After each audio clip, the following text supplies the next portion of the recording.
जय हिंद। आज हम इस वीडियो के माध्यम से प्रकाश का परावर्तन यानी कि रिफ्लेक्शन ऑफ लाइट के बारे में समझेंगे। इससे पहले भी प्रकाश के परावर्तन पर मैं 2 वीडियो बना चुका हूं। अगर वो वीडियो आपने नहीं देखी है तो आप डिस्क्रिप्शन बॉक्स में लिंक दिए वहां से चेकआउट कर सकते हैं। आज हम लोगों का टॉपिक क्या है? आज हम लोगों का टॉपिक है प्रकाश का परावर्तन। अब इससे पहले हम थोड़ा सा परावर्तन पर ध्यान कर लेते हैं। देखो, परावर्तन होता क्या है? अगर हम इसको एक आसान भाषा में समझें तो अगर हम किसी भी ऑब्जेक्ट को, यानी कोई वस्तु है, हम किसी वस्तु को फेंक रहे हैं या फिर उसको जमीन पर ही फेंक रहे हैं, तो जिस तरफ से हम फेंक रहे हैं अगर वो वस्तु उसी तरफ फिर से दोबारा आ जाए तो हम उसे बोलते हैं परावर्तक। क्या बोलते हैं? मतलब वो वस्तु क्या होगी? परावर्तित हो जाएगी। जैसे कि अगर हम एक बॉल ले लें, क्या ले लें? एक बॉल ले लें। अगर हम बॉल को जमीन पर, ठीक है, जमीन पर अगर फेंक रहे हैं तो क्या होगा कि वो बॉल गिरेगी। बॉल गिरेगी, गिरने के बाद वो दोबारा क्या होगी? बाउंस होगी। तो बाउंस इधर भी हो सकती है, इधर भी हो सकती है, इधर भी हो सकती है, किसी भी दिशा में हो सकती है। ठीक है, वो डिपेंड करे कि हम कैसे फेंक रहे हैं। अब आप देख रहे हैं कि अगर हम बॉल को फेंक रहे हैं तो जिस दिशा में फेंक रहे हैं, यानी कि इधर ही फेंका था, अब फिर बॉल इधर ही जा रही है, उसको हम बोलेंगे परावर्तन। ठीक है, नीचे नहीं आ रही है ना, उसी दिशा में जा रही है, उसे बोलेंगे परावर्तन। यानी कि ये जो बॉल है वो रिफ्लेक्ट हो गई है, वो उसी दिशा में परावर्तित हो गई है। ठीक है, या फिर कोई भी ऑब्जेक्ट फेंक दीजिए, कोई और जैसे कोई वस्तु ले लीजिए। कोई वस्तु को अगर आप ऊपर फेंकेंगे तो ऊपर फेंकने के बाद क्या होगा? वो नीचे ही आएगा, किसी वस्तु से टकरा करके नीचे। कोई वस्तु होनी चाहिए जिसमें आप कोई टकराना चाहिए, तो आप फेंकोगे, अगर किसी चीज पे टकराएगा तो दोबारा उसी पोजीशन पे आ जाएगा, उसे हम बोलेंगे परावर्तन। क्या बोलेंगे? परावर्तन, यानी कि रिफ्लेक्शन। अब हम लोग बात करते हैं, क्योंकि हम लोग प्रकाश पढ़ रहे हैं तो प्रकाश का परावर्तन तो लकड़ी ईंट पे होगा नहीं। ठीक है, वो जाहिर सी बात है, कोई ऐसा परावर्तक पृष्ठ पर होगा जो कि क्या होगा? लाइट को रिफ्लेक्ट करता होगा। यानी कि हम इसमें मेनली क्या यूज करेंगे? हम इसमें शीशे को यूज करेंगे। शीशा ले सकते हैं या फिर आप ले सकते हैं लोहा ले सकते हैं, जिसमें भी प्रकाश क्या हो? परावर्तित हो जाए। तो शीशा क्या होता है? शीशा एक ऐसा ऑब्जेक्ट है, अगर आप उस पर लाइट मारोगे तो लाइट मारने के बाद क्या होगा? जैसे कि अगर आप कोई भी शीशा है, आप उसमें लाइट मारोगे, लाइट मारो, लेजर मारो, कोई भी ऐसा ऑब्जेक्ट मारो जिसमें लाइट निकल रही है, तब क्या होगा? वो उसी दिशा में लौट जाएगा। इधर भी लौट सकता है, इधर भी लौट सकता है, इधर भी लौट सकता है, किसी भी दिशा में लौटेगा, लेकिन जिधर से आया है, जिस माध्यम से आया है, उसी माध्यम में लौट जाएगा। ये नहीं है कि आप जमीन पे मारो, जमीन के अंदर धंस गया, जमीन के अंदर घुस गया, ऐसा नहीं होगा। ठीक है, वो जिस माध्यम से आएगा उसी माध्यम में लौट जाएगा। इसी को हम लोग बोलेंगे प्रकाश का परावर्तन। ठीक है, अगर दूसरा कोई ऑब्जेक्ट होता है तो दूसरा परावर्तन होगा, लेकिन प्रकाश है तो इसलिए प्रकाश का परावर्तन बोल रहे हैं। ठीक है, अब हम लोग देखो, क्योंकि इससे क्लास 10 में क्वेश्चन बनते हैं, इसको थोड़ा सा डीपली समझते हैं। ठीक है, इसके लिए क्या करेंगे? इसके लिए हम लोग सबसे पहले एक ऐसा शीशा ले लेंगे। क्या ले लेंगे? शीशा। शीशा ले लो, कोई भी ऐसा ऑब्जेक्ट ले सकते हो आप जिसमें क्या होगा? प्रकाश परावर्तित हो जाए, बस। ठीक है, तो हम क्या कर रहे हैं? हम शीशा का प्रयोग, सपोज ये क्या है? हमारा शीशा है, यानी कि मिरर है। अब यहाँ पे अगर हम कोई भी इस पे लाइट मारेंगे शीशा में, ये बात ध्यान रखना कि शीशा है, शीशे की इधर जो ऊपरी तरफ है, ठीक है, ऐसा शीशा रखा हुआ है, तो जो ये वाली सरफेस है, यहाँ पे क्या है कि कोई पॉलिश वॉलिश कुछ नहीं है, लेकिन इस साइड क्या है? पॉलिश दी हुई, यानी कि कुछ पेंट कर दिया गया है। ठीक है, पुट्टी कर दी गई है, कोई ऐसा सामान जिससे लाइट इसके पार ना हो पाए। ठीक है, इसलिए क्या किया है? नीचे पुट्टी कर दी गई है या फिर पेंट कर दिया गया है। तो इससे क्या होगा? अब यहाँ पे अगर हम कोई भी लाइट को मार रहे हैं, यानी कि कोई एक लाइट है, सपोज कि हमारी किरण है, इसको क्या मान लेते हैं हम लोग? इसको मान लेते हैं किरण, यानी कि ये क्या है? हमारी एक रे है। अब ये रे को अगर हम मार रहे हैं, ठीक है, कोई ऑब्जेक्ट हो यहाँ पे, ठीक है, अब ऑब्जेक्ट कुछ भी ले सकते हैं आप लोग, टार्च ले सकते हैं या फिर laser light. Suppose laser light है, तो लेजर लाइट अगर यहाँ से मार रहे हैं, ठीक है, मारने के बाद क्या होगा? जिस पॉइंट पे, शीशे के जिस पॉइंट पे पड़ेगा, ठीक है, तो क्या होगा? परिवर्तित हो जाएगा। तो परिवर्तित होने के बाद जो किरण आ रही, उस किरण को हम बोलेंगे आपतित किरण। क्या बोलेंगे? आपतित। यानी कि जब आप यहां से लाइट मारोगे तो लाइट मारने के बाद जो लाइट आ रही है उसको बोलेंगे आपतित किरण। इसे इंग्लिश बोलते हैं हम लोग इंसिडेंट रे। क्या बोलते हैं? Incident ray. ठीक है, ये क्या होगी? हमारी इंसिडेंट रे होगी, मतलब आने वाली किरण को आपतित किरण। फिर आने के बाद क्या होगा? किसी न किसी जगह पर टकराएगी। अगर आप इधर से ऐसे मारोगे, ठीक है, ऐसे मारोगे तो ऐसे यहाँ पे टकराएगी, ऐसे मारोगे तो यहाँ पे टकराएगी, तो किसी न किसी सरफेस पे टकराएगी। टकराने के बाद क्या होगा कि वो उस बिंदु से क्या होगी, परावर्तित हो जाएगी। यानी कि यहाँ पे टकराई, अब टकराने के बाद यहाँ पे पॉलिश लगी हुई है तो पार तो जाएगी नहीं, तो पार जाने के बजाय क्या होगा, यहाँ पे टकराने के बाद उसी दिशा में वापस लौट जाएगी। तो वापस लौट जाने की क्रिया क्या बोलेंगे हम लोग, परावर्तन। इसी को हम लोग परावर्तन, आएगी टकराएगी वापस जाएगी, तो उसे बोलेंगे हम लोग प्रकाश का परावर्तन। अब देखो जब टकराने के बाद यहाँ पे चली जाती है ना, तो इस किरण को, जो ये जा रही है ये वाली किरण को हम बोलेंगे परावर्तित किरण। क्यों? क्योंकि ये परावर्तित हो गई है, इसलिए बोलेंगे परावर्तित किरण। इंग्लिश बोलेंगे रिफ्लेक्टेड रे, रिफ्लेक्टेड रे, ठीक है, रिफ्लेक्टेड रे। तो जो किरण आई, आने वाली किरण आपतित किरण, इंसिडेंट रे, आने के बाद टकराई, टकराने के बाद चली गई, उसे बोलेंगे परावर्तित किरण यानी कि रिफ्लेक्टेड रे। अब आपको ध्यान रखना है, जब आने के बाद जिस बिंदु पर टकरा रही है, देखो यहाँ पे टकराएगी, किसी भी तरह इस शीशे पे कहीं ना कहीं टकराएगी, तो जहां पे टकराएगी उसे बोलेंगे हम लोग आपतन बिंदु। क्या बोलेंगे? आपतन बिंदु। यानी आने वाली किरण टकराई है तो उसी बिंदु को आपतन बिंदु बोल देंगे, सीधी सी बात है। तो इससे क्या बोलेंगे? आपतन बिंदु यानी कि इंसिडेंट पॉइंट। क्या बोलेंगे? इंसिडेंट पॉइंट, क्योंकि आने वाली किरण टकराई ना यहाँ पे। अब देखो यहाँ पे टकरा के चली गई, टकराने के बाद हम लोग एज्यूम कर लेते हैं कि हम लोग क्या करते हैं, यहाँ पे एक लंब डाल लेते हैं। लंब मतलब कि एक लाइन खींच लेते हैं जिसे हम बोलेंगे लंब। क्या बोलेंगे? लंब, या फिर अभिलंब बोलेंगे। अभिलंब को इंग्लिश में बोलते हैं हम लोग नॉर्मल। क्या बोलते हैं?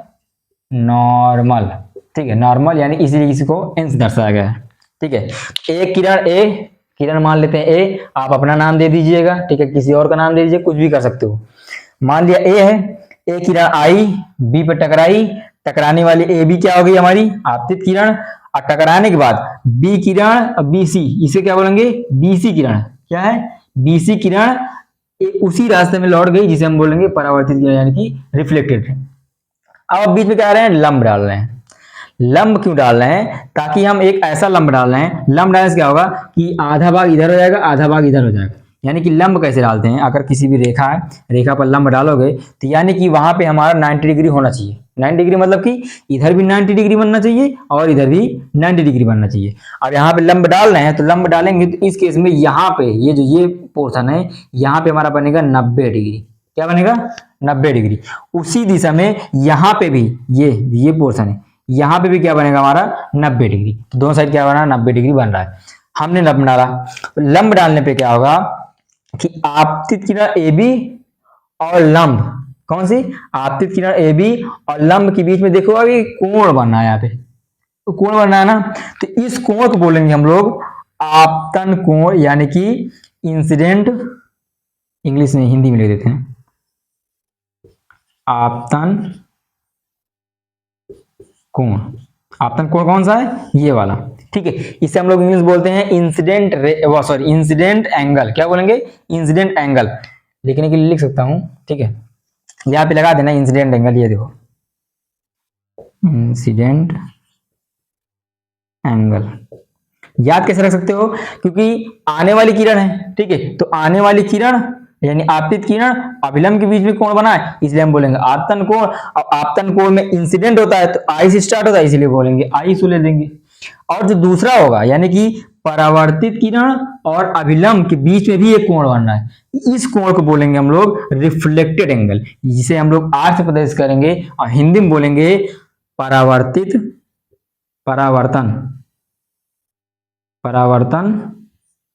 कोण। अब देखो थोड़ा ध्यान समझना, हमने क्या बताया? मैंने बताया कि एक किरण हमने डाली, उस किरण को हमने बोला आपतित किरण यानी कि इंसिडेंट रे, फिर वो टकराई, जहां पे टकराई उसे बोला हमने आपतन बिंदु यानी कि इंसिडेंट पॉइंट। फिर उसके बाद में टकराने के बाद वो जिस एक रेखा में किसी भी यहाँ पे जा सकती है, यहाँ पे वो डिपेंड करेगा कि आप कैसे भेज रहे हो। ऐसे भेजोगे तो थोड़ा सा इधर जाएगी, ठीक है, कैसे जैसे भेजोगे वैसे जाएगी। तो जो जा रही उसे बोलेंगे परावर्तित किरण यानी कि रिफ्लेक्टेड रे।